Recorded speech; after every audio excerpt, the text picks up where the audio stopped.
Show. Let's get into it, man. I haven't known really about you and your content for very long, but we're all like kind of in the same space, and so a lot of our mutual friends or mutual connections introduced me to you. I don't remember if it was a very specific moment, but since then, I've been really attracted to the content that you're putting out because it should be this way. It should go without saying, but it's very specific in the lane that you kind of own in the storytelling space. And a lot of people aren't. A lot of people are just kind of hovering here in this, general storytelling space. So the first thing I want to do just to kind of catch people up to speed is like, what is competitive storytelling? What does that mean to you? What should that mean to us? The entire thesis that I have around competitive storytelling is that the world runs on the best stories. Okay. But I look at that from a history major perspective and also a trial lawyer and said, where are the biggest impacts coming from in today's world? And when I look at today's world, we're looking at how do we solve big issues about the future? That could be climate tech. It could be sustainability. It could be social inequality. It could be supply chains, like you name, what are the big issues that need to be solved to build a better future? Once we have that, then the idea really came, okay, so who's solving those issues? Who are the people that are approaching them in interesting and novel ways?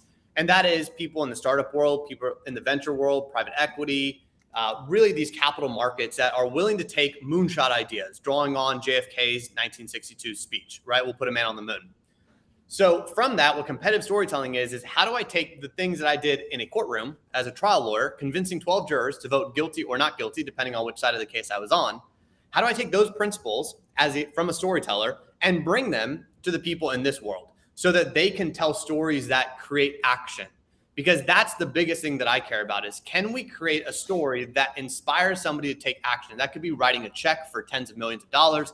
That could be the, former CMO of Meta joining an early stage startup to say, like, I want to go and work on this big problem, but I'm not going to get paid that much for it, and I'm still willing to come. So really what competitive storytelling is, where can we have the most impact from a capitalistic perspective that is going to do good in the world and make sure that the people who are going after that positive impact have the skills from a storytelling perspective to change the world?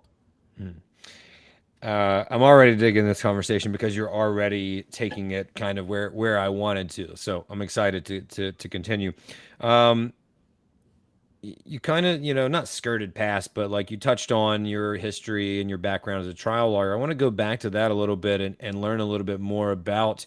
I'm always interested in like the path that led someone there, right? Because to me, that informs your unique perspective. Obviously, you've already laid out it fairly clearly with the trial lawyer background, but what led you to that? Was that your dream? Is that what you always wanted to do? Like, how did you get to that space? First, I wanted to be a professional basketball player. I thought I was going to be Michael Jordan. Right. Sadly, I realized I was not. Second, then I wanted to be the next Ken Griffey Jr. and play professional baseball. So did I always want to be a trial lawyer? No, I wanted to be an athlete. But I very quickly realized that was not what was going to take me there. So if we think about it, it's very much like the Steve Jobs quote. We can connect the dots when we look backwards. Right. I wouldn't have known it at the time, but there was in sixth grade, I did a project in my English class around propaganda.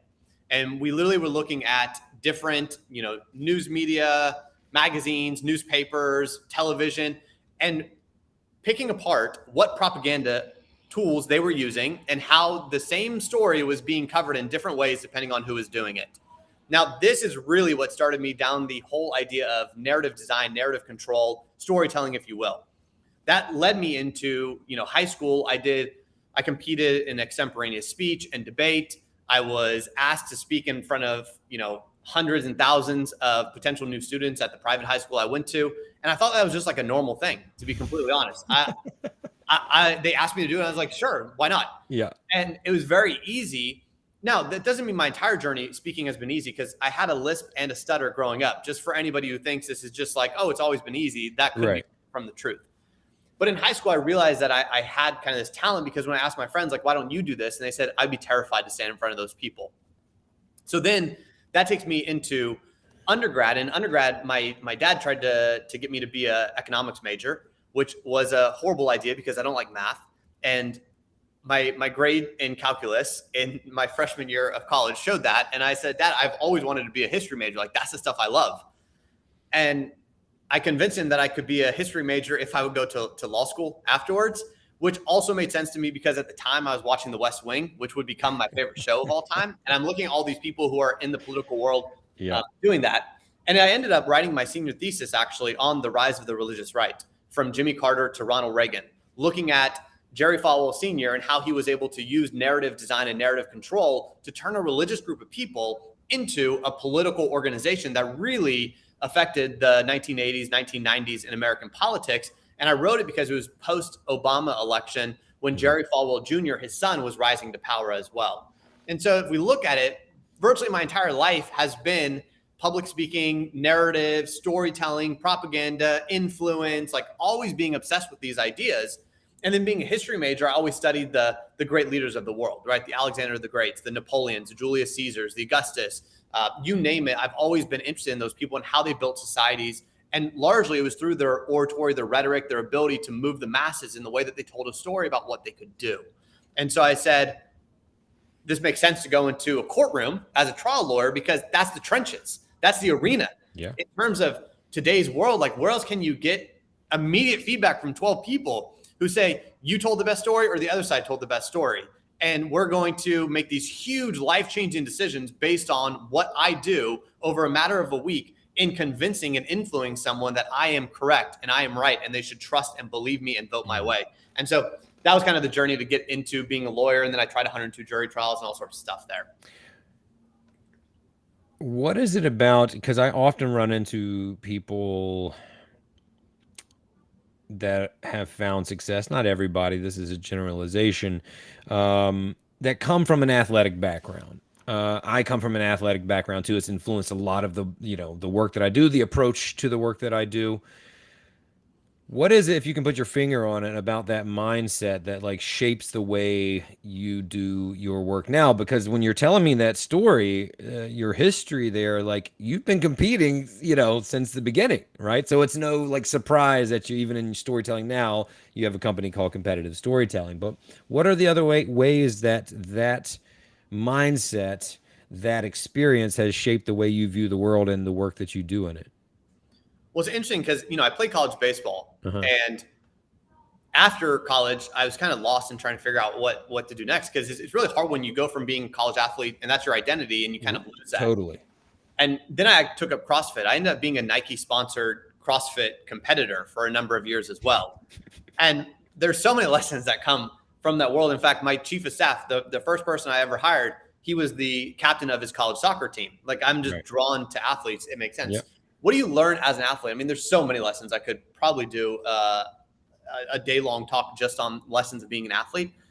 But I think what it teaches you, right, is there are no immediate rewards. Like you have to put in the work and just know that you're working towards something that may be 6 months away, 12 months away, and you have to trust the process. And you just have to be okay suffering in the short term to get the long-term play that you want.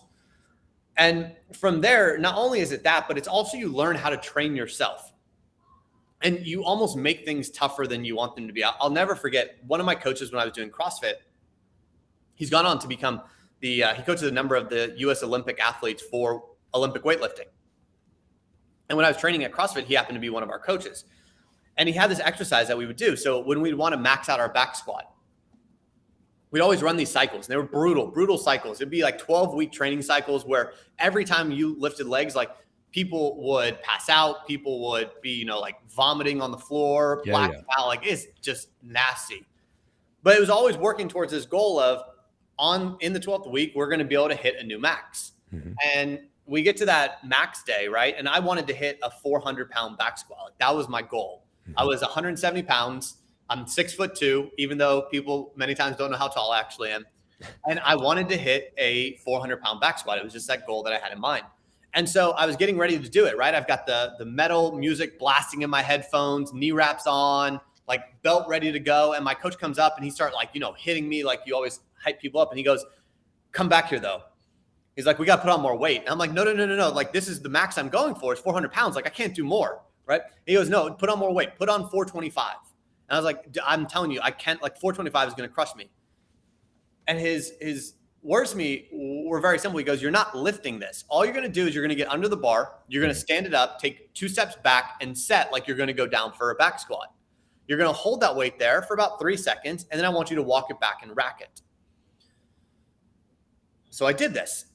And then we took off the extra weight. We took off the 25 pounds and it was back to 400. Well, what happened when I took the 400 out at that point was it felt really light to my body because I had just stood under 425. The 425 was a huge shock to my nervous system. Was like, whoa, Robbie, red flag. Do not do this. You're going to die. But because I just felt that when I did the 400, I was like, oh, I can do this. This feels comfortable. And sure enough, I lifted the 400 pounds. I was able to successfully back squat it. And when I came out and, threw the headphones down, threw the belt, celebrated with everybody, it's one of those like, hype up moments.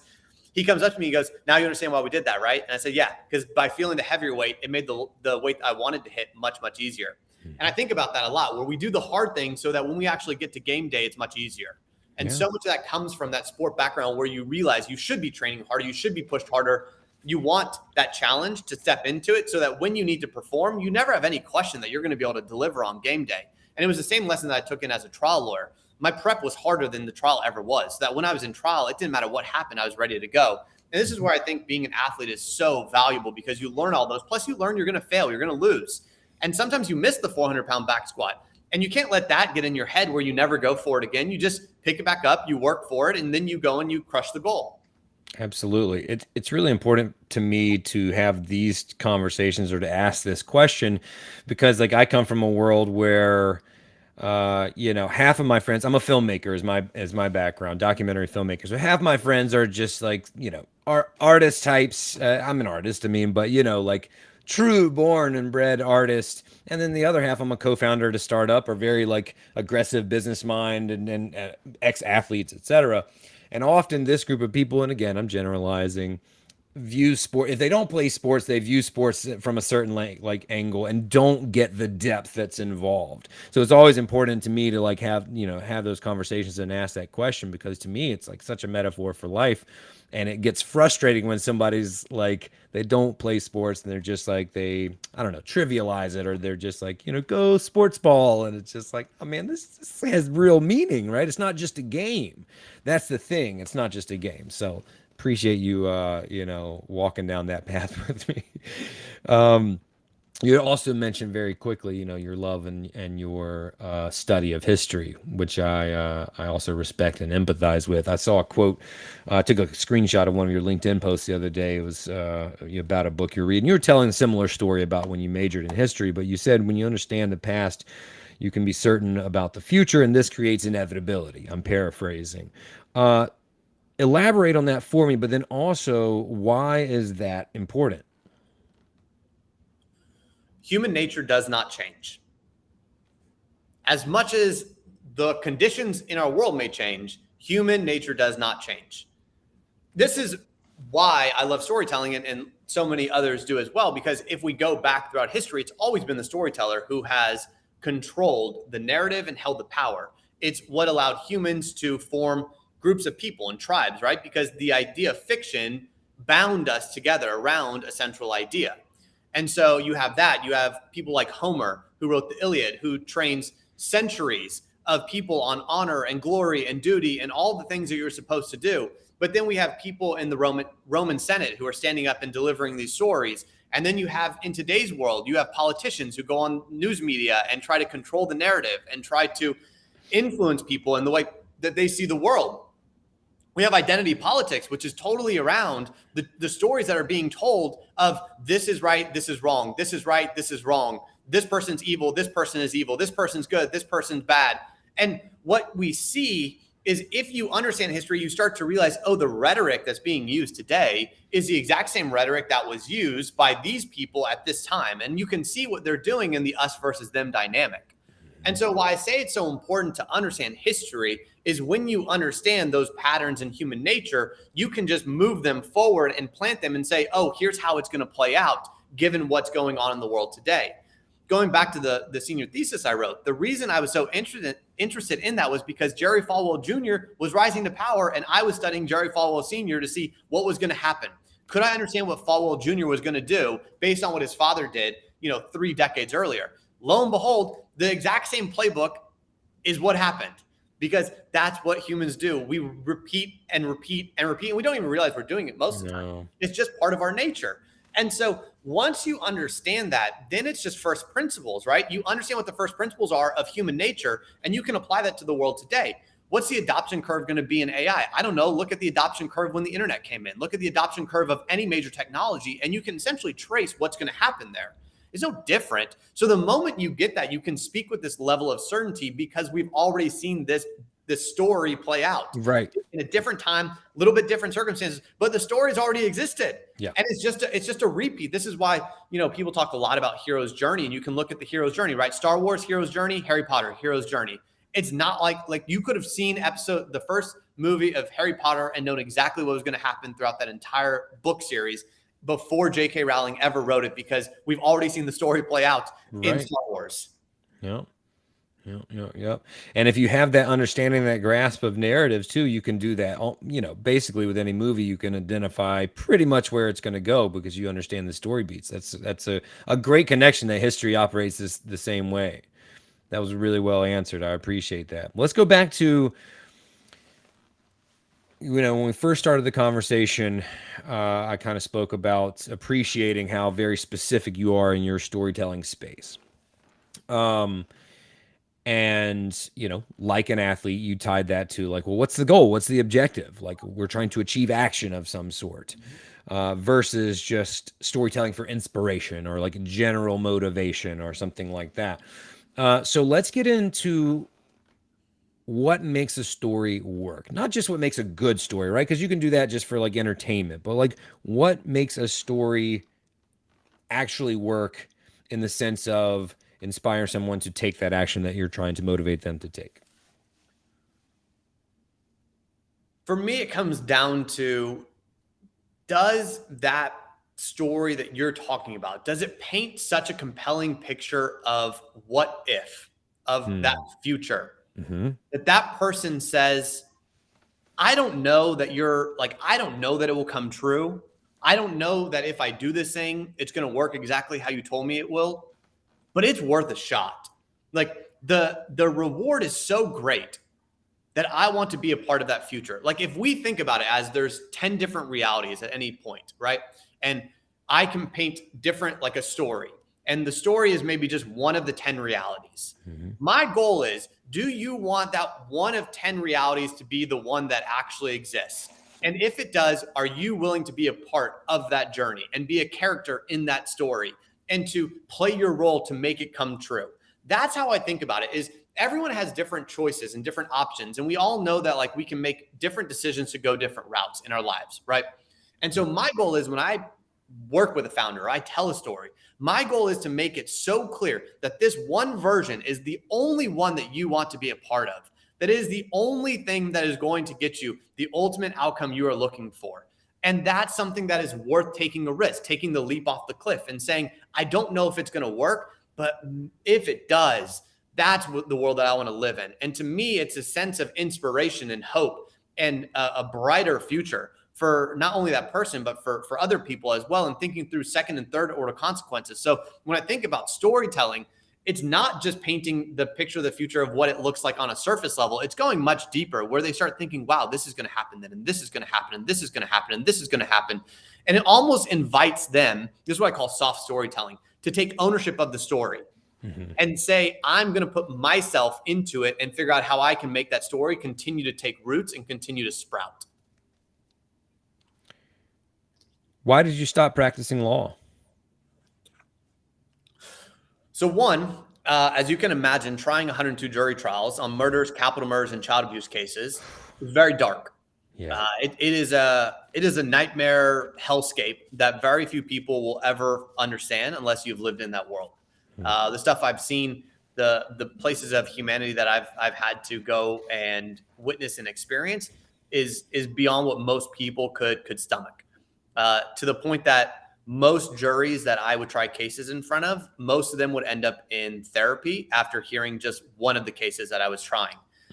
So there's that piece. The second piece is, being a trial lawyer is very reactive in that world, right? I can put the pieces back together or try, but the event, the trauma still happened.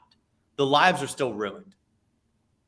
When you look at that, that's obviously not the place I want to live. I want to live in a proactive world. And instead of focused on the nightmare, I want to build dreams. And so I said, I can't do that inside of a courtroom trying these cases, even though by all accounts, I was very talented at that work. I did not lose a child abuse case. I knew what I was doing. I knew how to win. I knew how to move people. But I wanted to build something better. And as I thought about it too, when you look at being a trial lawyer and what I did, I would try a case, I'd win the case, and then I'd go to my office the next day and I had 10 new cases on my desk.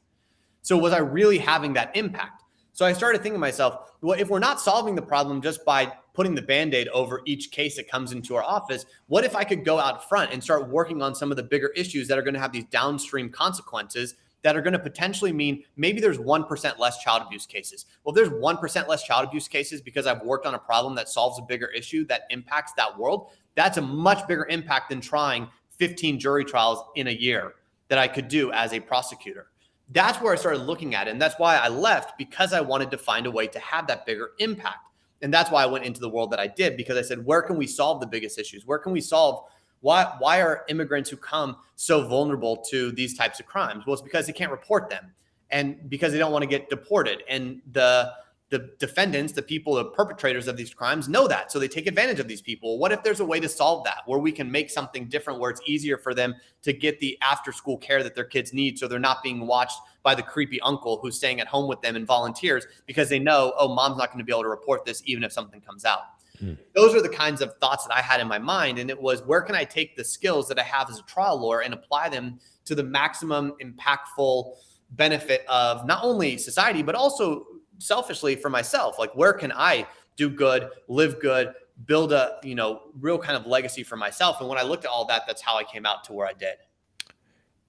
And so let's talk about the transition. What was the first step out of that space? First step out was just absolute terror, because I had no idea what I was doing.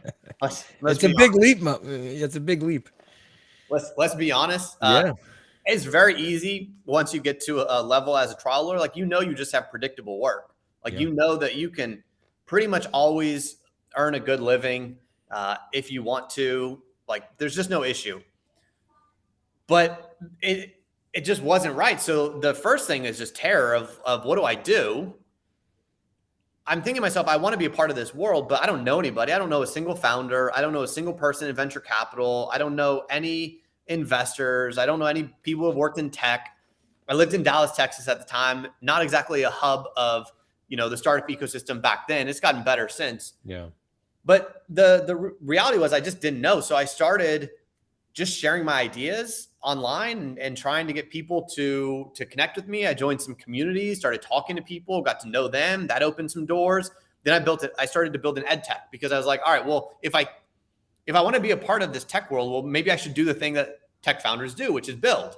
And so that's when I first built an ed tech around public speaking, specifically for tech employees, which was the lowest hanging fruit for me, right? It's very easy to convince people, hey, you should trust that I know how to build something in public speaking, considering my background. And that was kind of the entry point into that world, which ultimately ended up getting acquired at the end of 2020 by a Series B tech company. And that was really what opened up the door in a large way for me to really do the work that I do today. But I mean, I bootstrapped it. I maxed out credit cards to $80,000. Like, I took out everything. Like, I had no savings, no money. I didn't know where rent was going to get paid. So like, I know that journey. Like, I know that stress. I know what it feels like. But I just went for it. I burned the bridges. I burned the ships. I had no way out, and somehow made it through and got to the other side. And after that acquisition is when you started building what you have now, competitive storytelling. Yeah. So once I did that, then it was time to go and build competitive storytelling and really go after the work I do today. And was that concept very clear in your mind at that time, or was it an evolution? The concept was very clear. The execution took time to evolve and figure out exactly the best way to deliver that. Yeah. Even today, I still feel like we've only scratched the surface in terms of what the vision really is. But we're, a little about 2.5 years into really building competitive storytelling. And like anyone knows, it takes a little bit of time to grow those things, which, like any athlete, while I'm both, like, I understand patience in building, I'm also impatient for the results, Yeah. right? Yeah. You want to, you want to be able to dunk the basketball, Yeah. and Well, like, it's a healthy balance, right? That impatience is ambition too, right? That's what pushes you to that to achieve that skill. yeah, exactly. Yeah, yeah. Okay, I have a let's do a little live workshop. I mentioned briefly I'm a co-founder at a new startup. It's in the storytelling space, and I'm the kind of creative person on the team. So my CEO, for example, is not, and he would have no problem with me putting that public. He's hates public speaking. He doesn't understand storytelling. He has zero social media. And I suppose you may run into those founders from time to time, or people who just have no idea where to start when it comes to telling their story, public facing work, etc. Some are inherently very good, but to those like my CEO, like we've kind of brushed on this subject a little bit, but where do they start? Like where would you start with someone like that in terms of helping them shape their story, helping them get comfortable, which is what we mentioned earlier, just putting themselves out there on a consistent basis? Like let's go to like step one.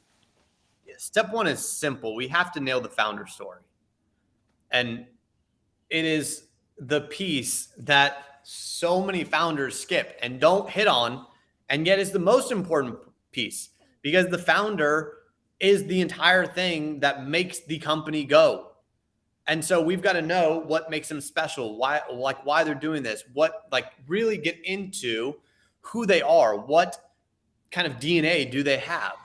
Do you run into those people though for that are like, oh, I'm not, it's not about me, it's about the company, like, you know what I mean? That they Well, kind of deflect when putting personal attention on themselves. we see that fairly often when, I'll start working with somebody, but we very quickly get over that. Again, this goes back to when you understand human nature, and so much of my life as a trial lawyer, especially, was understanding psychology. Yeah. We did a lot of work with psychologists, psychiatrists, brain scientists, you know, all sorts of behavioral science people. I mean, we especially as a child abuse prosecutor, we had very, very, very deep and specific training and relationships with the experts in these fields. So we got to go much deeper than anybody else did in the legal community because we had access to very different people given the work that we were doing. So getting into that work helped me understand what is the psychology of people. Like, how do they think? How do they store memories? How do we trigger them? What are the different pieces that we need to use in order to influence them? So what I'll do when I'm talking to a founder like this is, hey, I get that you want it to be about the business. The only way it gets to be about the business is if you clear hurdle one. Hurdle one is, do I trust you? Do I think that you can pull this off? Do I like you? Do I want to be in business with you for the next 5-10 years? Like, Right. that is literally hurdle one. If you do not clear it, you're not getting to talk about the business. So I get if you want to talk about the business, and that's great, you should, but you have to talk about yourself. And I say it's not about selling yourself; it's about being yourself. Love Because that. what we're doing is we're letting them see exactly who you are, and what that's going to create is a filtering mechanism where the wrong investors or the wrong talent or the wrong customers are going to say, hey, that's not the right fit for me. Great. Get them out of there. And the right ones are going to say, this is the exact person I've been looking for all my life. And they're going to be so bought in that you can do anything with them because they want to support you in the journey. Because here's what happens. When you focus on that hurdle one, what you've done is you've now framed the conversation in a much more positive light. You've gone from glass half empty to glass half full. You've gone from an investor looking for red flags to an investor looking for green flags. All because now they know you, they trust you, they believe in you, they see something special in you. That's why the founder story is so important. And it's what I'll talk to with any founder if they give me that pushback of, oh, no, I shouldn't talk about myself. Yeah. And I have plenty of stories and case studies and all this sort of stuff from the work I've done to show that. Plus, I can also show it from my own experience as a trial lawyer. Well, and one thing a founder should care about is, is hitting certain metrics, execution, achieving the goal. And so if you can show them that telling their founder story will achieve that, it's probably easier for them to swallow that pill, I imagine. And so if you convince them that far and they're like, okay, cool. I see the value. I'll take that lens off and stop viewing it from that perspective. What's the next step in terms of them really understanding the skill of storytelling and how to leverage that consistently? So there's two pieces to storytelling, right? There's crafting the story and then there's delivering the story. Yeah. So if we think, and obviously that's very basic, there's a lot of pieces inside of that, but at its core, it's craft the story, tell the story. Mm-hmm. Step one, once we pass that first hurdle, is we have to craft the story. Then we have to craft the founder story, and we have to craft the vision story. And this is what I call emotional storytelling, where the origin story sets the frame of how I got here. The future story says where we're going. Mm-hmm. And the piece in the middle, the step-by-step, how you're going to get there, is all left blank, because that's emotional storytelling. You're allowing the other person to say, oh, I see how you get to that big vision. I understand. You can do this, this, and this. And every person is going to be a little bit different. But as long as they have a general idea of, oh, yeah, I believe in you, and I understand why your vision is so big, now we can let them do that path for them. Mm-hmm. And what you'll see is with startups, we'll move that line up. So like your Series A is going to go here. Your Series B is going to go here. Your Series C is here. And then finally you get to IPO, which is the future vision we were talking about from day one. Now, once we map out and craft the story, great, that's wonderful. Now it's about delivering the story. And delivering the story is a totally different skill set than crafting the story, because it really takes understanding of oratory, rhetoric, all these different pieces. So we'll start with very basic things, right? Like what's the pacing that you should go at? What's the tone that you want to speak with? How do you use pausing so that you can sound more polished, right? We want you to sound like a leader. We want you to sound like someone who's in control, who's confident in the messaging. Because if you're not, your voice will give it away. Your voice will quite literally change if you are not confident in your head. Yeah. So when we think about delivery, this is where I like to, the baseline is I like to tell founders, you should be using what I call conversational storytelling. And conversational storytelling is, it's not like I'm going to button up and be like, well, let me tell you my story now about how I got into this. And I started here. And when I was 18, I made this move. No, like we're not doing that. It's, hey, like, let me tell you about how I got here. It's pretty interesting, but jump in when you have questions. I started when I was 18, I did X, Y, and Z, right? It's a tone, it's an approach so that it invites a conversation throughout the story. And what that means is we have off ramps and on ramps, where it's very easy to go off and talk about other stuff and then come back onto the story and continue going on. And this is a skill that founders really need to have, because it invites an investor to build a connection with you. Instead of being talked at, they're being talked with. And so that's the kind of core piece that I would start with any founder is, how do we create that conversational storytelling inside of you? And this is always interesting when a founder will like when I normally say it to them, they're like, I don't exactly know what that means. I'm like, that's okay. It's one of those things, I'm telling you what it is, and there will come a moment that you're just going to get it. And I'll inevitably, it might be 4 weeks into our work, it might be 6 weeks into our work, I'll get a message and they'll be like, it happened. Like I'll literally just get a message and it'll be like, it happened. I'll be like, what happened? They're like, I understand what conversational storytelling is. It worked. I'm like, oh, that's great to hear. Tell me more. And then as soon as we get in that, I hear it. I'm like, okay. And they'll start using words that I've never given them. Like, oh yeah, it felt like I would just like could go off here and talk about this other thing. Then I came back onto the story and started, and I'm like, oh yeah, those are off ramps and on ramps. That's exactly what it should be. And so that's, you see the magic really click. And then it's, oh, this is a skill now that I can just use whenever. So that, I mean, one of the questions that I had, and I was going to tie it into your experience as a trial lawyer, and we're touching on it now, is how does one sharpen the ability to be able to think off the cuff if they get unexpected questions? So which is kind of where we're at right now, which I really love. If you understand the framework of a story, you can veer off on those off ramps and on ramps. Are there any other techniques to being able to have that conversational story while bringing it back to the narrative you're trying to convey, other than what you just said, like being able to kind of think in the moment but still leverage the storytelling approach? So the best impromptu speakers are never speaking impromptu. Right? That's one of the things that I always love to tell people when they're like, how do I become great at impromptu speaking? I'm like, guess what? None of us are ever speaking impromptu, because what we've done is both micro and macro preparation. Macro preparation is the skills that you need in order to be comfortable in these situations, right? It's understanding frameworks in your head. It's understanding structure. It's understanding that you have stories to tell. It's knowing pacing and pausing and being comfortable there. It's really the bigger stuff. It's understanding frame control, which of course takes time, right? Frame control isn't something you learn overnight. It's something that we trained every single day as a trial lawyer. I always say for 7 years of my life, I lived 200 days a year inside of a courtroom, arguing cases in front of a judge, jury. It doesn't matter. I was always in a courtroom doing stuff. And so you learn frame control. So of course it takes time, but that's the macro preparation, right? Micro preparation is, all right, I know I'm going on a podcast, right? So if I'm going on a podcast, I know I can listen to past podcast episodes if I want to and hear what are they going to ask? What types of questions can I expect? Great. Now I have micro preparation. No, okay, I'm going to get asked this question. I'm going to have answers prepared for that so I can sound more polished. Not only that, what I'm going to do is I'm also going to have set pieces prepared on micro preparation. Like I know if we're going to be talking about storytelling, for instance, there's probably a few key storytelling examples I should have ready to go that I can just bring in when I'm asked a question. That's micro preparation, right? And then you also can do what I call set pieces. These are things that you always know work. So they're key stories, anecdotes, vignettes, any of that sort of stuff. Also turns of phrases, right, that you really like. Or I like to use alliterations, rule of three. I'll structure things out. There's really 3 things you need to know about this. Even if I don't have an answer clear in my head before I start, sometimes I'll just be like, there's 3 things you need to know about this. And then I'll figure out what those 3 things are. And I'll paint them. I'll be like, the first is this, the second is this, the third is this. Well, you know what I just did right there? I structured the entire answer that I'm going to have at the top of the moment. So now my brain can keep track as well as the listener can follow in a more easy to understand manner.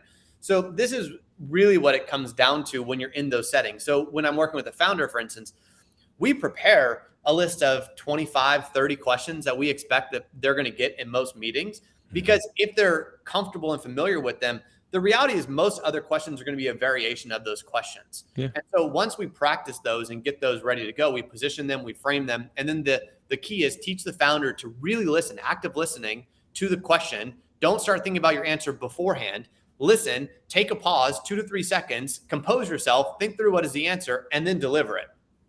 And that takes, again, the preparation. But if you do the preparation, you'll be ready to deliver. And one of my friends was the former speechwriter for General Mattis, General Petraeus, and Secretary Panetta, Justin McElroy. And he told me one time, preparation creates precision.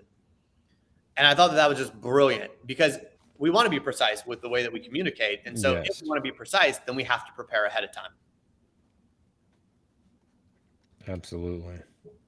I mean, dude, this is still just all that you're saying sounds like practice in the gym or on the field.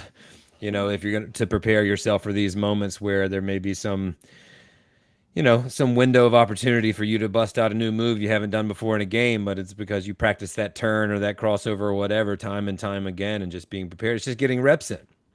You know, that's what I hear, at least. I love it. Let's switch gears a little bit. I know that you're working on a book. You know, we've been chatting about that on LinkedIn. Can you tell me a little bit about that, what your goal is, what the inspiration was? Is it a continuation of what you do, just offering it in a different format? The book came about because I got asked enough times, Robbie, when's the book coming? Right.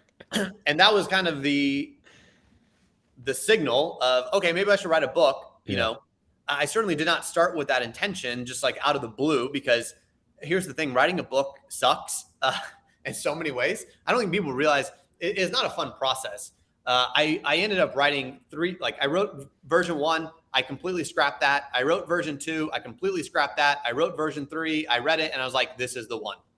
So you've got to realize, I mean, I locked myself away for, weekends and all sorts of time just to write. And it is a long process. It's stressful. It's a pain. But once I had that signal, I was like, okay, cool. The idea with the book is to share more of my background and my story as a trial lawyer and the things that I saw inside of a courtroom, and bring that to life in a way that demonstrates lessons and allows me to teach what I believe anybody needs to be the best at what I call competitive storytelling. And so that is looking at, how do we overcome certain beliefs that people have around storytelling? What are the core stories that we actually need to build out? How do we think about terms that I call, like I said, conversational storytelling, storytelling density, approachable expertise? How do we really nail some of these things that I've found to be incredibly effective in inspiring action through storytelling? And so teaching people what that looks like, 10-word storytelling, how to come up with these ideas, what they can figure out there. And then we go into more of what is the way that you can persuade people? Like, what are they looking for? When Mhm. you show up, how do we balance authenticity and authority? How do we think about those two principles, right? Yeah. What does that look like? What does it look like to, what is persuasion at the end of the day? Like, is it good? Is it bad? How do we think about that? Then we go into a lot of the ideas around rhetoric, oratory, delivery, musicality. Really, how do you bring these things to life so that when somebody listens to you, they not only hear the story, but they feel the story? And that is, to me, super important. And then ultimately get into effortless storytelling, which is, now that we've gone through all these principles and really gone through how you do all this, craft your story, tell your story, how do you become the storyteller who, no matter where you are, you can always deliver? And people are like, that's one of the best storytellers I've ever seen. So if you're on a podcast, if you're in public, if you're at a dinner table, if you are in front of an investor, if you're at an event, it doesn't matter where you are, you can tell a story that is going to captivate people and make them want to take some sort of action. And that's really what the book is about, using the lens of my experience as a trial lawyer and the things I've done with, founders, working with them and bringing that into a book form so people can read it, get those lessons, and then start, executing and implementing them to get the results. Because, you can post a lot of stuff on LinkedIn, but someone reads on LinkedIn today and it's gone tomorrow. Absolutely. The book is like designed to be like, hey, I know that I need to build my vision story. Robbie has a chapter on how to write my vision story. Great. I can open it up. I can go look at that. All right. I need to understand how to deliver the story using conversational storytelling. What does that look like? What's that sound like? Great. You can go to that chapter and read into it. And so it just becomes really a guide, a textbook, if you will, but through an interesting lens. The model of it was inspired by Chris Voss's Never Split the Difference, and the way he uses FBI hostage negotiations as a lens. And we can do the same thing with being a trial lawyer. Absolutely. Yeah, I love that comparison. I can totally see that. And I also want to commend you because even just in your description, the flow is so clear, like from step 1 to step 10 or whatever. And so that's always important in a book and a journey for the reader. And like you just articulated that very clearly. And I can see it. So yeah, man, I'm really excited for it. What do you have a release date yet? I know we have July 18th. So assuming everything goes according to plan, July 18th, the book will be dropping. And what's the title? Competitive Storytelling. Yeah. I dig it, man. So obviously a lot of your energy and passion is probably going into that project. What if you could not zoom out, but just like look a little bit further down the timeline, what are you excited about, or what other big projects are you focused on or want to achieve in the next, year to two? Where are you trying to take competitive storytelling next? The stuff we're excited by are, it's a lot of partnerships, in fact, that we're talking to right now and building, which gives us the ability to work at scale with a lot of founders who are going after really big problems. To me, that's the most exciting piece, because we get a lot of people coming our way, but there's a lot of vetting that then I have to do on that to choose who we work with. And obviously that takes time away from actually doing the work. And so the thing I'm excited by is partnering with the right people who do that vetting. And then we know, hey, these are already founders that are highly qualified that we can really impact and have that positive effect on. And so that's something that has me excited about the direction we're going, because it means I can spend all of my time, which really is, again, my zone of genius is dealing in the storytelling with the founder themselves, with the fund manager, to understand how they can really use it to inspire that action, raise capital, get the right talent, and build the company to the level that they should be able to. Because we want the good founders, the good people out there winning.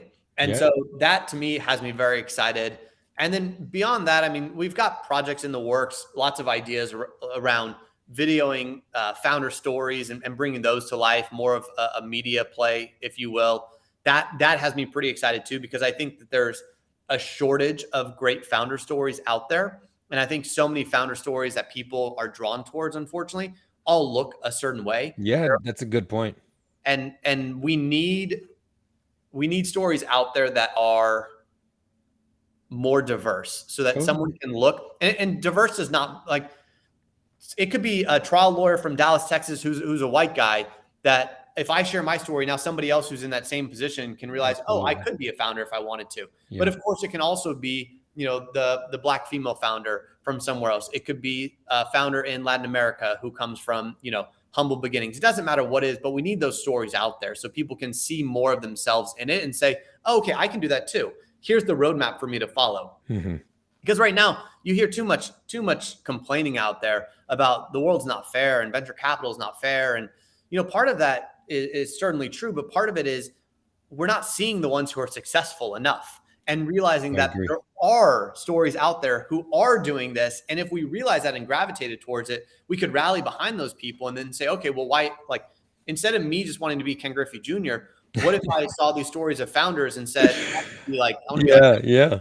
No, it's such a good point. And there are so many paths to the goal these days. And often if we're just seeing these traditional conventional stories, we're not understanding that there are all these inlets now to trying to achieve anything. So last question, and I'm curious about this, coming from the athletic perspective, do you take the time, are you able to take the time to be proud of yourself? That's an interesting question. And I'll start with the story here because it is related to this. When I left being a trial lawyer, Mm-hmm. I love my parents dearly, and my parents love me. I have had a wonderful upbringing. I'm beyond grateful for everything that they've done.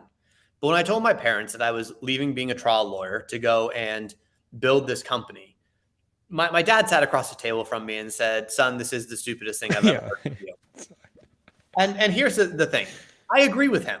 I really do agree with him. It was the stupidest thing that I've ever said. I've talked about these different realities, and I really do believe this.